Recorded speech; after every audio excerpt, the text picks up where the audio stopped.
Steve had explored countless caves in Minecraft before, but this one felt wrong. It wasn't the eerie darkness or the occasional bat fluttering past. It was the silence. A suffocating, unnatural silence. No sound of dripping water, no distant growls of zombies, no echo of his own footsteps. Just silence. He gripped his torch tighter.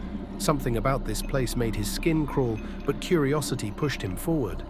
He had come looking for diamonds, and he wasn't leaving empty-handed. As he stepped deeper inside, the air became heavier.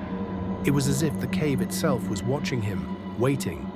Then, just as he reached for his pickaxe, a whisper. "Turn back." Steve's breath hitched. He spun around, torch held high, but there was nothing behind him. Just jagged stone walls and the shadows that stretched endlessly. Maybe it was his imagination. But then he heard it again. "You don't belong here." The voice wasn't distant, like a wandering villager's mumbling. No, this whisper was right next to his ear. A chill ran down his spine. "Who's there?" he called out. But the only response was the soft flicker of his torch. He tried to ignore it. He had played Minecraft for years. He knew caves could be creepy. But this was different. This wasn't just fear. This was a warning. The deeper he went, the louder the whispers became. Not just one, but many voices overlapping and echoing through the cavern. Some pleaded, some sobbed, some laughed. Trapped, forgotten. The darkness is watching. He swallowed hard. His gut told him to leave, but his feet kept moving. Then, in the dim torchlight, he saw something strange. The walls weren't normal.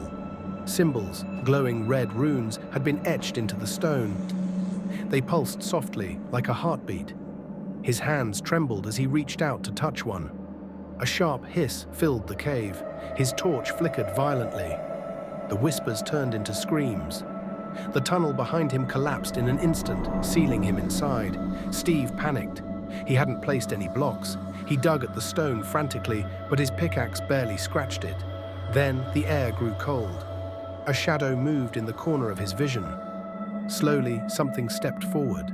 It looked like a player, but wrong. The figure's body was slightly transparent, its form flickering like a broken texture. Its eyes were empty voids, blacker than the darkest part of the cave. Its mouth never moved, but the whispers were coming from it. Steve stumbled back. His breathing was ragged. The torchlight barely illuminated the figure, but he could feel its hollow gaze piercing into him. Then the whispers stopped. Silence. The figure raised a hand, and everything went black. Steve woke up. His heart pounded in his chest as he gasped for air. He was outside the cave, standing right at its entrance. Had it been a dream? His hands shook as he checked his inventory. Everything was there. Pickaxe, food, torches. Except for one thing. A book had appeared in his inventory. Its title sent a chill through his bones. "We are still here." With trembling fingers, he opened it. Inside, there was only one sentence. "You escaped, but not forever."